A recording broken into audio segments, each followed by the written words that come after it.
Harriet Tubman was not forgotten. She was made safe. We learned the photograph, the seated woman, the solemn face, the conductor of the Underground Railroad. But that image came late, after the raids, after the rescues, after the war. We remember her as a conductor of the Underground Railroad, but conductor makes it sound orderly, safe, gentle. She was those things, but she also carried a gun. And the gun was only the beginning.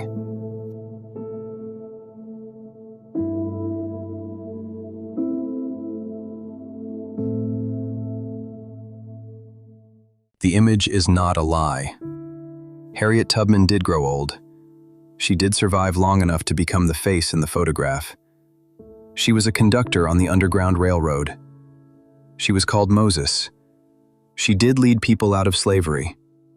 But it is not the whole truth. It remembers the woman after the danger had passed into memory, after the night roads had gone quiet, after the people who hunted her were gone, and after the war had ended and the nation had begun deciding which parts of freedom it wanted to celebrate. It kept her image strong, the courage, the faith, the endurance, the woman who led others north. But it left out the danger behind the work.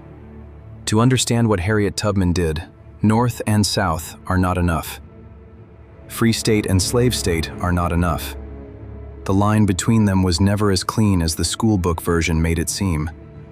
There were free states and slave states, but there was also federal law, and federal law did not stop at the border where slavery ended. It followed. It followed through warrants, through slave catchers, through rewards printed in newspapers, and through men who could turn another person's body into money. The Fugitive Slave Act of 1850 made that danger sharper. It strengthened the reach of enslavers and made the North less safe for the people who had risked everything to reach it. A person could cross into a free state and still not be secure. A family could reach Pennsylvania and still have to keep moving.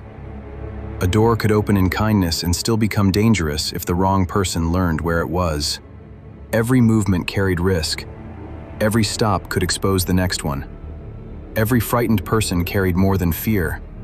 Names, routes, faces, and the location of people brave enough to help them. Harriet Tubman's work existed inside that pressure. She was not simply leading people north. She was moving them through a world where the law could reach for them, and men could profit by dragging them back. And then, she went back into it. In 1849, Harriet Tubman escaped. That could have been the end of the story. For most people, it would have been enough. She had reached Philadelphia, crossed out of slavery, and placed distance between herself and the people who claimed ownership over her body. But freedom did not become an ending. It became a position, a place to stand, a place to plan, a place from which to return. Over the next decade, Tubman went back into Maryland again and again. She returned for family. She returned for friends. She returned to the same counties, roads, fields, and dangers that had shaped her life. She was called a conductor, but the Underground Railroad was never a railroad. It was an illegal network operating against slavery, state power, private violence, and federal law. The language of railroads gave people a way to name what was happening. Stations, conductors, passengers. But the words also made the work easier to misunderstand, because the reality was not neat. It was not orderly. It was not a line moving cleanly north. The work was repeated entry into hostile territory, finding people, moving them, hiding them, keeping them quiet, keeping them together, keeping them alive. This was not travel, it was extraction. On her rescue missions, Tubman carried a small pistol, not as decoration and not as theater. There were slave catchers, men paid to hunt, and people who could turn capture into income. But the pistol also carried another meaning. It was a warning against retreat. Early accounts preserve the line in brutal form: "Dead men tell no tales." The meaning was not subtle. If someone turned back, they did not only endanger themselves, they could endanger everyone. A frightened person could be followed, questioned, forced to talk. They could reveal a road, a name, a house, a family still waiting in the dark. Harriet Tubman's mercy did not make her gentle. Her courage did not make her soft. She understood fear. She understood what fear could do to a group. And she understood that survival sometimes required command. The Underground Railroad needed kindness, but kindness alone could not move people through hostile territory. It needed silence, discipline, control. And when fear threatened to break the mission, Harriet Tubman made sure it did not. Years later, the weapon changed. The work did not. When the Civil War came, Harriet Tubman did not become useful. She already was.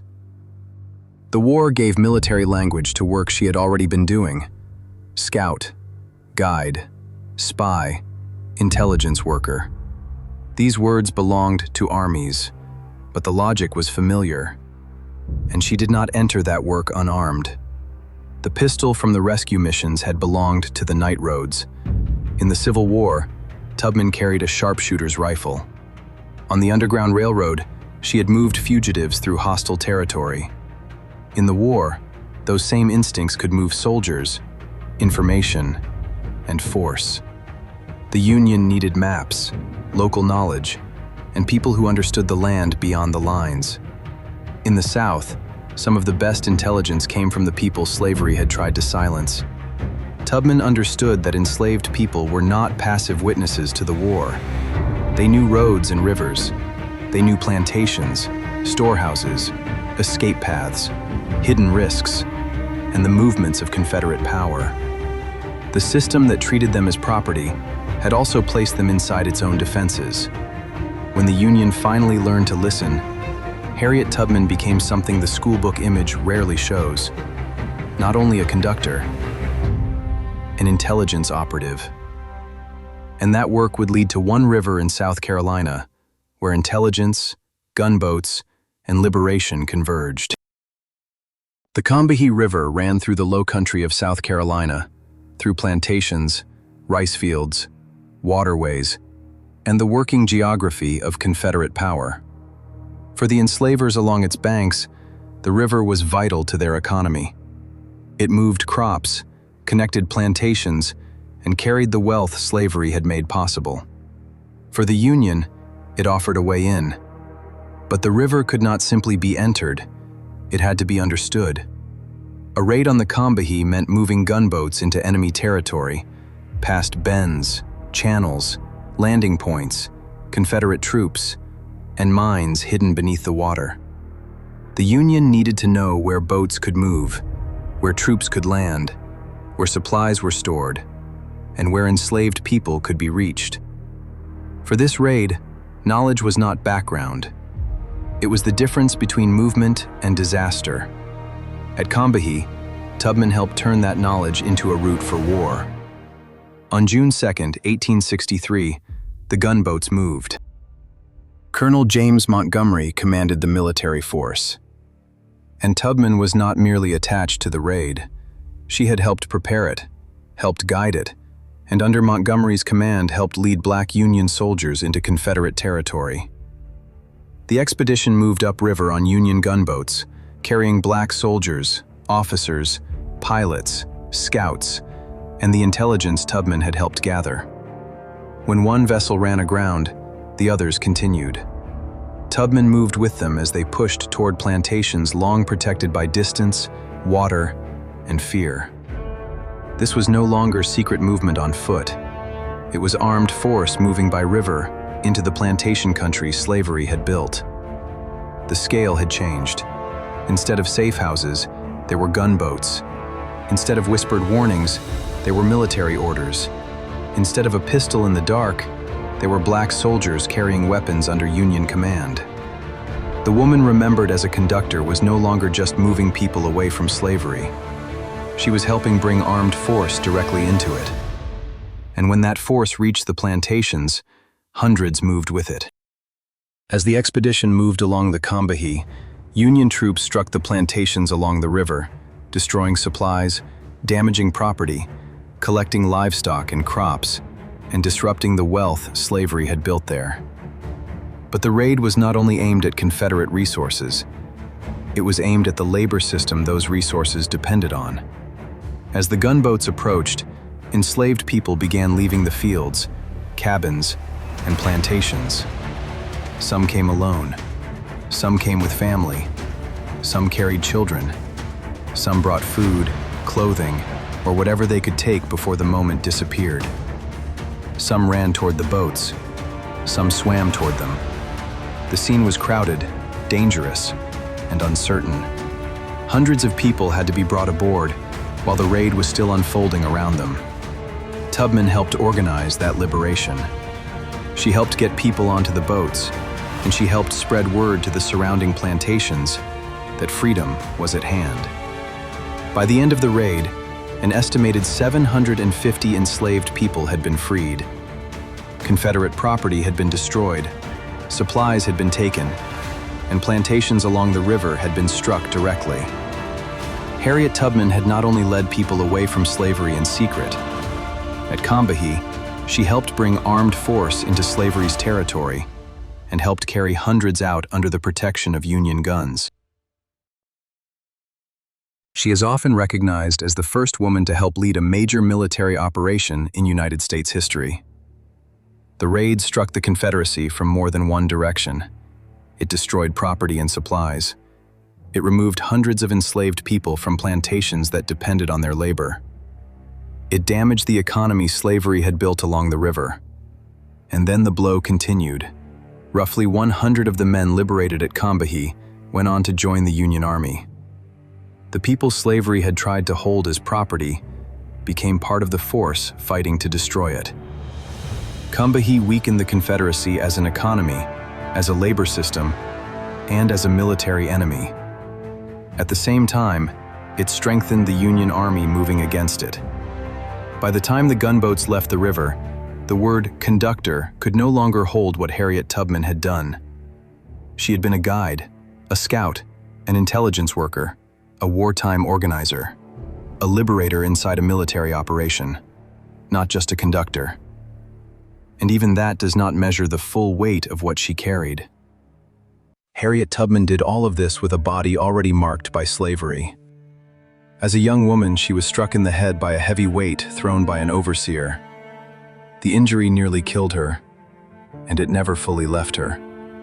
For the rest of her life, she suffered from headaches, seizures, sudden sleeping spells, and visions she understood as messages from God.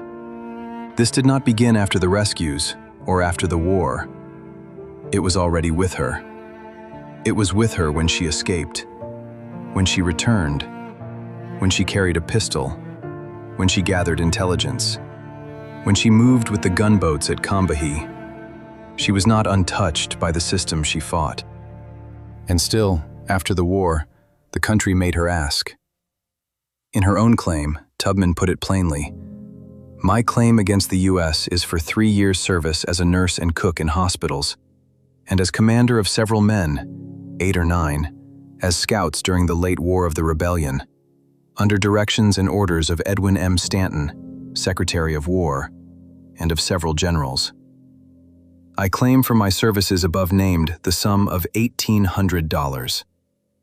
She received a widow's pension through her second husband, Nelson Davis, a Union veteran, but Tubman remained poor. The country that had used her knowledge and courage did not rush to repay either one. In 1899, when Tubman was about 77 years old, Congress approved an increase connected to her service as a nurse, decades after the war, and far short of the full compensation she had sought. It acknowledged the nurse. It still did not fully acknowledge the scout, the spy, or the intelligence worker. The iconic photographs came later. They show the woman who survived, not the whole record of what survival required. The word that survived was conductor, a word for the route, a word for the people she led north, but a word too small for the pistol, the scouts, the gunboats, the intelligence, and the war. Harriet Tubman was not only guiding people along hidden paths, she was returning into danger, enforcing silence, gathering information, helping move armed force, and carrying people out of a system built to keep them. The photograph does not have to be false to be incomplete. The word does not have to be wrong to be too small. Not safe, not gentle, not just a conductor. Harriet Tubman. The exception. Thank you for watching. If you'd like to see more stories like this, told with care, grounded in history, and brought to life through image and narrative, consider subscribing. And if you want to go further, to help support the creation of these films and keep these stories alive, you can support the channel on Patreon.